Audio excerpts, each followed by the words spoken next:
negdje na samom početku intervjua ste pomenuli ime bivšeg ministra unutrašnjih poslova Andrije Jovićevića, koji je apostrofirao da se izvršioci i nalogodavci likvidacije vašeg brata trebaju tražiti u političko-finansijskim moćnim strukturama i taj dio ste nam u mnogom objasnili.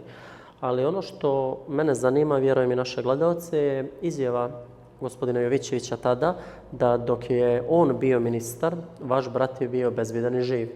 I to je zaista, eto, nažalost, negdje realnost i potvrdila.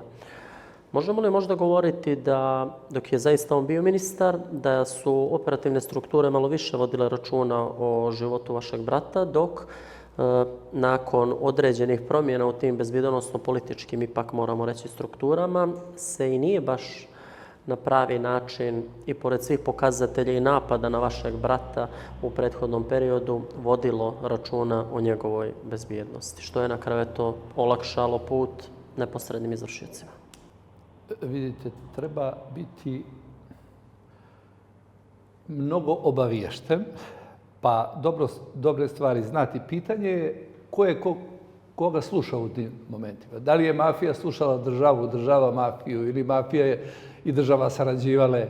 Možda je Andrija Jovićević samo figurirao, a stvarna moć, a možda i danas stvarna moć, nije u političkim provacijama. Pa evo, koliko pratim parlament i to vidite, sad ta prepucavanja, ko je povezan s ovim, ko je s onim.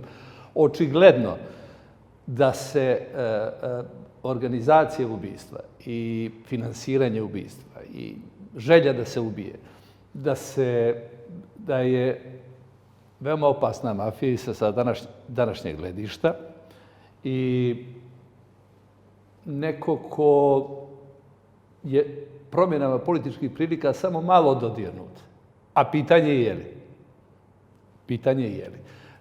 Andrija Jovićević je, ono što je mogao da učini, samo da vam kažem, ja sad nemam, prosto se bojim da negdje kažem, ja nisam siguran da je to organizovao Marković. Razumijete? Ne mogu da kažem, ali čini mi se da je, recimo kad su trojke, one bile koje su ga prebijale, organizovane, to je iz te kuhinje. Na primjer, jedna je bila poruka u jednom svjedočenju kako je Duško Marković rekao poginut, kad je navodno Duško pričao sa njim, Duško Marković rekao poginut ćeš od moga metka. Razumijete? Duško je imao neki kontakt s njim, tako da on nikad nije meni rekao ubit će me Duško Marković, bojim se ja od njega. Jako se bojim. Ali ne bih da ga niti hvali, niti brani. Ne aboliram. Ova moja priča njega ne abolira jer računam da on sve zna. I neki ljudi koji više nisu živi, mnogo toga znaju, recimo, u svemu tom mnoštvu ljudi s kojima sam razgovarao. Ja sam više puta i na televiziji pohvalio jedno ime Milana Vujanovića, koji je i sad, u današnjem vremenu, rekao mnoge stvari koje vode do istine, da je u tome svemu bilo dosta propusta.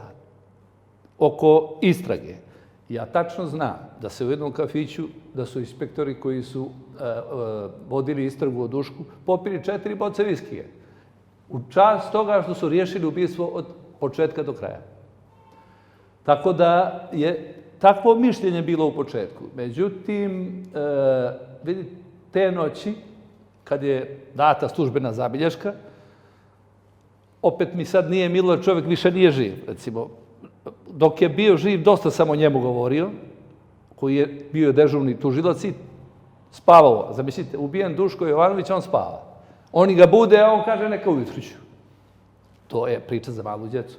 Kad su oni saznali do kojih visina ide naručilac i ko je zapravo naručilac, a politički vrh je to odmah vidio, oni su samo rekli spavaj. Da bi se već otkriveno ubistvo, priznanje, sve, što sve piše, da ne bi imalo pravnu važnost. Tako da njegovo spavanje nije slučajno. Odmah se iste noći znalo koji su to iz toga finansijskog vrha, koji su političari učinili bogatim, rekli da da ga treba ubiti, a i treba vidjeti i tekstove koje je on oko toga datuma pisao za dan, nego ja u taj list više i ne više 19, od 19 godina nisam ni ušao u dan. Tako da, kad bi dan htio, a znam i zašto neće, da vidi o kome on to pisao u te dane kad je on ubijen. Ili koji su neprostano prethodili tome. Kad su ljudi rekli, pa, dosta je. Razumijete kada je rekao bogat, strašno bogat, pa možda uzme malo i drogu i, da ne kažem, alkohol, to je laka droga za njih. Kad uzme ovu jaču, što sve u tim trenucima, jednim moćnicima koje ih je jedno društvo obogatilo i Duška već smatraju kao nekog ko je malo udario na to njihovo bogatstvo. Oni su opominjali više puta. Ja to moram da kažem. On je iz tih krugova nalazio i u Poštanskom osadučenu tu šaržer. Brajušković je ulazio u stan da ukrade torbu u kojoj su bili neki nalazi dok je on bio poslanik. Mislim da je ispod auta je našao zalijepljen eksploziv jednom. Sve su to bile opomene, stani brate malo. A kad pogledate nešto sa kim je on bio okružen, ja sam negdje i javno na televiziji govorio, mene čudi i toliko koliko je živio.